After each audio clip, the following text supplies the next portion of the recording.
இயேசு கிறிஸ்துவின் இனிய நாமத்தில் வாழ்த்துக்கள். எசேக்கியேல் 12வது அதிகாரத்தை இந்த நாளிலே நாம் தியானிக்கப் போகிறோம். முதல் 13 வசனங்கள் உலகத்தின் பார்வையில் நம்ம பைத்தியக்காரர்கள் என்று சொல்லி ஆண்டவரை பின்பற்றுகிற, ஆண்டவரை நேசிக்கிற பிள்ளைகளை குறித்து இங்கே எசேக்கியேல் குறிப்பிடுகிறதை நாம் பார்க்கிறோம். இந்த அதிகாரத்தில் முதல் பகுதியில் ஒரு காரியத்தை செய்யும்படியா எசேக்கியேலுக்கு ஆண்டவர் பணிக்கிறதை பார்க்கிறோம். மனுபுத்திரனே, நீ கலக வீட்டாரின் நடுவில் தங்கியிருக்கிற, அவர்களுக்கு கண்கள் இருந்தாலும் காண்றதில்ல, கேட்கும்படி அவர்களுக்கு காதுகள்லாம் இருக்குது, ஆனால் அவங்க கேட்கறதில்ல. அவங்க எல்லாருமே கலக வீட்டார்கள், கிளர்ச்சி செய்யக்கூடியவங்க, போராட்டம் நடத்தக்கூடிய ஆட்கள் அப்படின்னு சொல்லிட்டு நீ ஒரு செய்முறையின் மூலமாக அவர்களுக்கு செய்யும்போது அவங்க கேட்பாங்கல்ல. இப்போ நீ செய்தின்னு சொல்லி சொன்னான்னா அவங்க அதை கேட்கறதில்ல. கண்கள் இருக்கான காண மாட்டாங்க, காதுகள் இருக்குது கேட்க மாட்டாங்க. எப்படியாவது ஒரு சிலரை ரட்சிக்கும்படிக்கு எல்லாருக்கும் எல்லாமானேன்னு பவுல் சொல்றாரு. அதே போல நீ அவர்களைப் போல அவர்கள் காரியத்துக்குள்ள போய் ஒரு செய்முறையை செய்யும்போது அவங்க கேட்டாங்கன்னா இந்த செய்தியை, நான் சொல்ல விரும்புகிற செய்தியை நீ அவர்களுக்கு சொல்ல வேண்டும் என்று சொல்லி ஒரு எசேக்கியேலுக்கு ஒரு செய்முறையை ஆண்டவர் செய்ய சொல்லுகிறார். என்ன சொல்றாரு? நீ பரதேசம் போக முடியாதா, வெளியே தூரமான இடத்துக்கு பிரயாண சாமான்கள் எல்லாம் நீ ஆயத்தப்படுத்தி ஊருக்கு போனால் நம்ம எப்படி கிளம்புவோமோ அதே போல கிளம்ப சொல்லி, பகற்காலத்தில் அவர்கள் கண்களுக்கு முன்பாக நீ பிரயாணப்படுகிறது போல எல்லா காரியத்தையும் செஞ்சுட்டு உன் ஸ்தலத்தை விட்டு வேற ஸ்தலத்துக்கு அவர்கள் கண்களுக்கு முன்பாக புறப்பட்டு போ. அவர்கள் கலக வீட்டாரான போதிலும் ஒருவேளை சிந்தித்து உணர்வார்கள். என்ன செய்ய சொல்றாரு? உன் சாமான்களை பகற்காலத்தில் அவர்கள் கண்களுக்கு முன்பாக வெளியே கொண்டு போய், என்ன வீடை காலி பண்ணுறீங்களா, எங்கே போகிறீங்க எசேக்கியேலுன்னு உன்கிட்ட கேட்பாங்க. நீ சாயங்காலத்தில் அவர்கள் கண்களுக்கு முன்பாக சிறையிருப்புக்கு போகிறவனை போல புறப்படணும். என்ன செய்யணும்?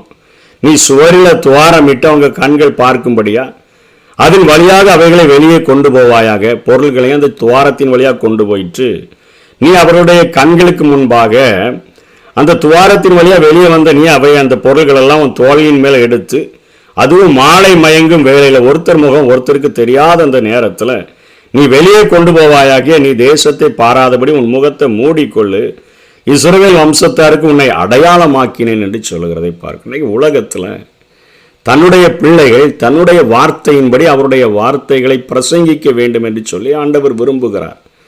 அடையாளமாக்கினேன் என்று சொல்லுகிறார். அவருக்கு, அவருடைய வார்த்தைகளுக்கு கீழ்ப்படுகிறவர்களாக, அவர் சொல்லுகிறதை போதிக்கிறவர்களாக நாம் இருக்க வேண்டும் என்று சொல்லி விரும்புகிறார். முதல்ல அவர் சொல்லுகிற காரியத்தை பயிரிடுகிறவன் பலனின் முந்தி பங்கடைய வேண்டுமே. அவர் சொல்லுகிற காரியங்களை நம்முடைய வாழ்க்கையில கீழ்ப்படிந்து நம்ம செய்யும் பொழுது இந்த உலகத்துக்கு ஆண்டவர் நம்மை ஒரு வெளிச்சமாக, ஒரு உப்பாக, ஒரு நற்கந்தமாக, ஒரு அடையாளமாக ஆண்டவர் வைக்கிறதை இங்கே நாம் பார்க்கிறோம். இவர் அதே போல செய்கிறார். எனக்கு கட்டளையிட்டபடியே நான் செய்தேன்.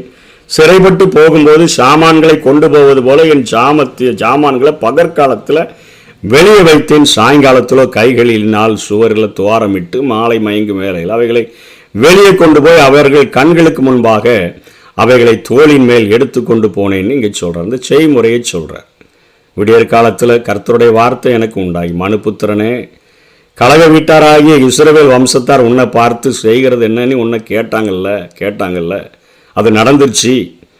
நீ எருசலேமில் இருக்கிற அதிபதிகளின் மேலும் அதன் நடுவில் இருக்கிற இஸ்ரவேல் வம்சத்தார் அனைவரின் மேலும் சுமரும் பாரம் தான். அவங்கெல்லாம் இப்படி சிறைப்பட்டு போகிறாங்க. நான் அப்படியே சுவரில் துவாரமிட்டு, எப்படி முன்பக்கத்திலோடி போனால் படைகள் நிற்குது, பின்னாலோடி ஓடணும்னு சொல்லி சுவரில் துவாரத்தை போட்டு இறங்கிப்பா, இதெல்லாம் கொண்டு போகணும்னு தோணுதோ அதெல்லாம் தூக்கிட்டு எங்கே போகிறனே தெரியாது பரதேசிய போல ஓடுவார்கள். இது கர்த்தர் சுமர்த்துகிற ஒரு பாரம், அனைவர் மேலும் சுமரும் பாரங்கிறத உன்கிட்ட கேட்டவங்களுக்கெல்லாம் நீ சொல்லிடுன்னு சொல்லி ஆண்டவர் சொல்லுகிறார்.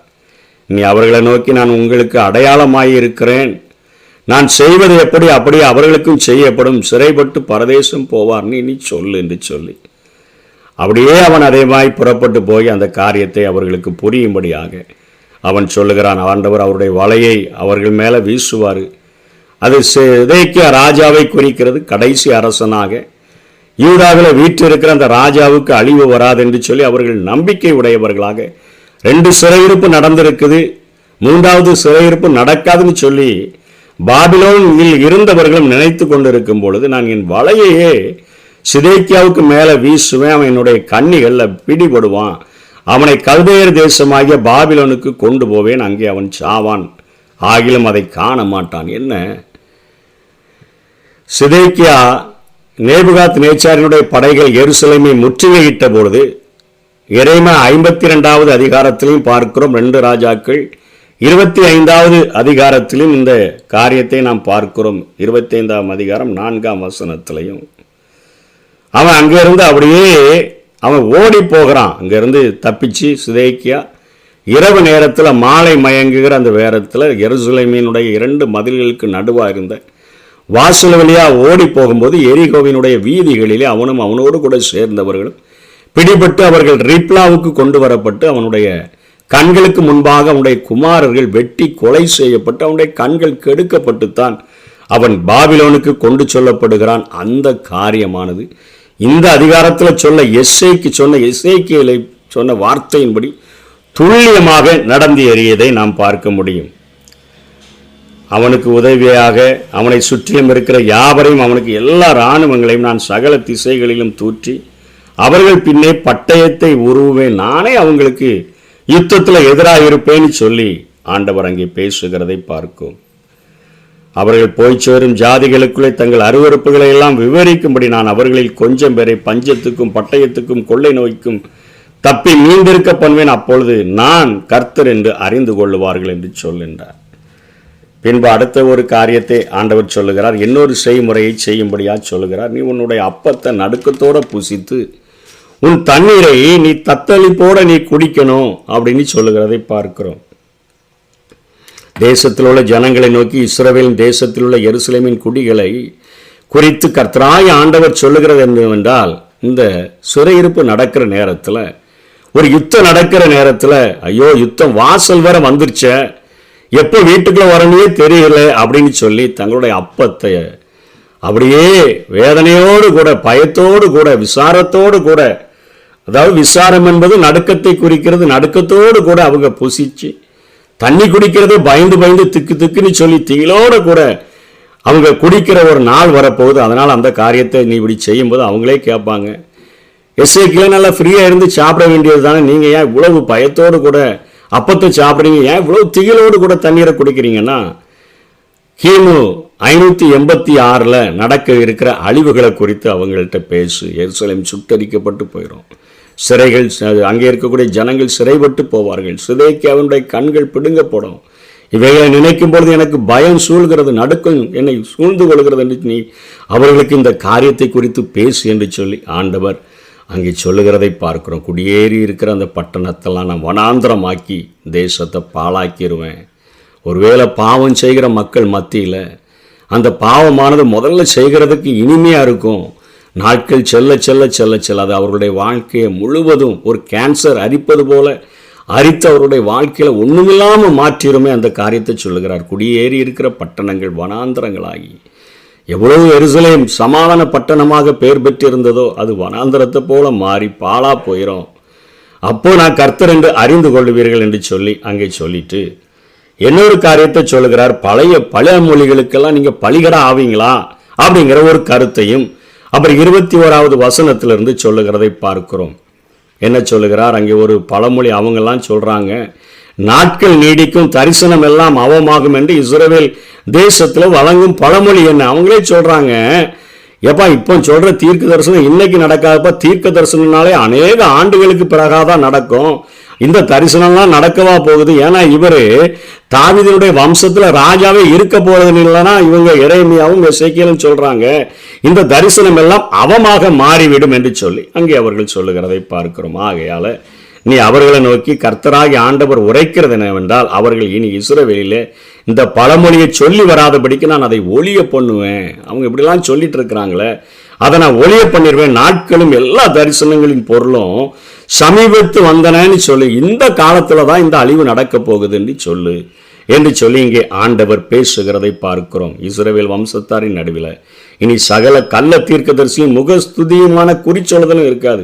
முகத்தை பார்த்துட்டு அவங்க முகத்துக்கு ஏத்தாது போல தீர்க்க தரிசனம் சொல்லுகிறது இன்றைக்கு இருக்கிறது போல கள்ள தரிசனங்களை சொல்றது. ஆண்டவர் உன்னை ஆசீர்வதிப்பார், உன்னை செழுமையாக்குவார், உனக்கு அதை செய்வார், இதை செய்வார் என்கிற ஒரு ஆசீர்வாதங்களை அவர்கள் சொல்லிக் கொண்டு இருக்கிறாங்க. நான் சொல்லும் வார்த்தை நிறைவேறும், இனி அது தாமதியாது. கலக விட்டாரே, உங்கள் நாட்களிலே நான் வார்த்தையை சொல்லுவேன், அதை நிறைவேறவும் பண்ணுவேன் என்று கர்த்தராகிய ஆண்டவர் உரைக்கிறார். அதாவது எரேமியாவினால சொல்லப்பட்ட அழிவானது அவனுடைய நாட்களிலேயே நடந்துவிட்டது. ஏசாயா சொல்லி 150 ஆண்டுகள் ஆகி இருந்தாலும் எரேமியா சொல்லுகிற அந்த நாட்களிலும் கூட ஜனங்கள் இப்படிப்பட்ட காரியத்தையே அவர்கள் பேசிக்கொண்டே இருந்தார்கள். எப்படி பேதுருவில் நம்ம பார்க்கிறோமோ, அந்த பேதுரு நிருபத்தில் அவர் அழகாக சொல்லுகிறார், நீங்க பிதாக்கள் அவங்க இருந்த காலத்திலிருந்தே படைப்புகள் எல்லாம் அப்படியே தானே இருக்குது, ஆண்டவர் வருவார் வருவார்னு சொல்றீங்களே, எல்லாமே சிருஷ்டிப்பின் நாட்கள்ல எப்படி இருந்துச்சோ அப்படிதானே இருக்குது, ஆண்டவர் எங்க வரப்போகிறார் என்று சொல்லி ஜனங்கள் சொல்லி கொண்டது இருந்தது போலத்தான் இன்றைக்கும் நாளைய தினம் நமக்கு இல்லை, அடுத்த நிமிடம் நமக்கு இல்லை என்பதை அறிந்திருந்த போதிலும் நம்ம வருகைக்கு ஆயத்தப்படாம இந்த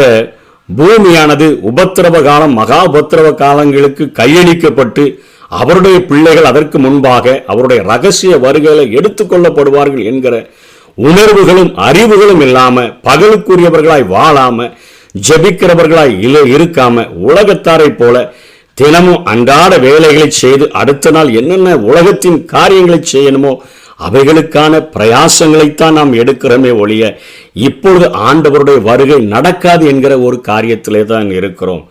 இன்றைக்கு ஆண்டவர் முடிவு என்கிற காரியத்தை சொல்லும் பொழுது அநேக எல்லா ஜாதிகளுக்கும், உலகத்தில் உள்ள எல்லா ஜாதிகளுக்கும் சுவிசேஷம் பிரசங்கிக்கப்படும், அப்பொழுது முடிவு வரும்னு சொல்லி மத்தேயு 24 சொல்றாரு.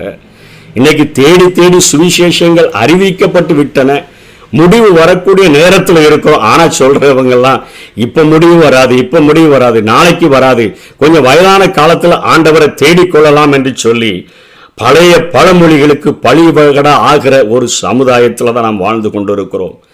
ஆதி அப்போஸ்தலர்களுடைய நாட்களில், அந்த நாட்களிலே மிகவும் அதிகமாக அவர்கள் எதிர்பார்த்தபடினாலே ஒருவரை ஒருவர் வாழ்த்தும் பொழுது மாறனாதா என்று சொல்லி வாழ்த்துகிற அளவிற்கு அவர்கள் அத்தனையாக இயேசு வருகிறார் என்று சொல்லுகிற காரியத்தை அறிவிக்கிறவர்களாக இருந்தார்கள்.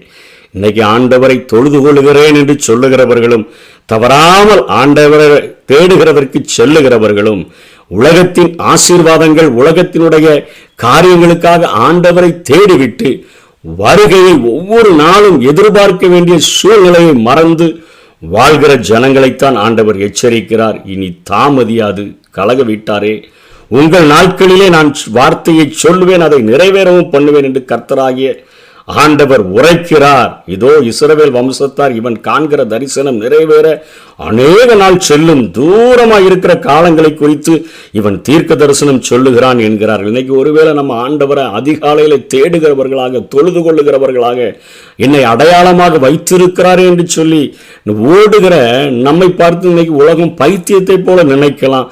ஆனால் ஒவ்வொரு நாளும் பகலுக்குரிய பிள்ளைகளாக விழித்திருக்கிறவர்களாக, இன்றைக்கு இரவோ இல்லை இந்த நேரத்திலோ, நடுவான் அதாவது சாயங்காலத்திலோ, மத்தியான வேளையிலோ, ராஜாமத்திலோ, சேவல் கூவுகிற நேரத்திலோ, எந்த நேரத்தில் அந்த எக்கால சத்தம் கேட்டாலும் நான் புறப்பட்டு செல்லுகிறதற்கு ஆயத்தம் என்கிற ஒரு ஆயத்தத்தோடு கூடத்தான் வாழும்படியாக இந்த வசனங்கள் நம்ம எச்சரிக்கக்கூடியதாக இருக்கிறது. நம்ம எவ்வளவோ நம்ம பூமிக்குரியவைகளை தேடுகிறவர்களாக மாறிட்டோம், மேலானவைகளை நாடாதபடி மத்திய ஆகாயத்தில் வரப்போகிற இயேசுவினுடைய அந்த காரியங்களை குறித்து அநேக நாட்கள் உணர்வில்லாதவர்களாக கூட வாழ்ந்து தரிசனம் நிறைவேற அநேக நாள் செல்லும், ஆண்டவருடைய வருகைக்கு அநேக நாள் சென்றுவிடும் என்று சொல்லி எத்தனையோ பிரயாசங்களை எடுக்கிறோமே.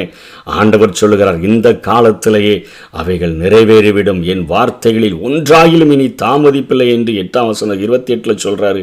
கர்த்தராகிய ஆண்டவர் உரைக்கிறார், நான் சொன்ன வார்த்தை நிறைவேறும் என்று கர்த்தராகிய ஆண்டவர் உரைக்கிறார் என்று அவர்களுடனே சொல். இன்றைக்கு நமக்கு வைக்கப்பட்டிருக்கிற இந்த கிருபை நாட்களில், தேடும்படியாக நமக்கு கொடுக்கப்பட்டிருக்கிற கிருபையின் நேரங்களில் அதிகாலையில் எழுந்து, ஆண்டவரே இந்த நாளிலே என்னை பரிசுத்தமாய் வாழ உதவி செய்யுங்க, நான் இந்த உலகத்தினுடைய எந்த சூழ்நிலைகளில் வைக்கப்பட்டிருந்தாலும் பரிசுத்தமாய் உமக்கு பிரியமாய் வாழ்ந்து இருதயத்தில் நான் உம்மை கனம் பண்ணுகிறவனாக, விழித்திருக்கிறவனாக, பகலுக்குரியவனாக நான் வாழ்ந்து உம்முடைய சத்தம், எக்கால சத்தம் எப்போ கேட்டாலும் நான் உடனே உம்மை சந்திப்பதற்கு ஓடி வருகிறவனாக என்னை ஆயத்தப்படுத்தும்னு சொல்லி ஒவ்வொரு நாளும் அந்த எதிர்பார்ப்போடு கூட வாழுவோம். அதைத்தான் ஆண்டவர் எதிர்பார்க்கிறார். கர்த்தர் தாமே நம்மை ஆசீர்வதிப்பாராக.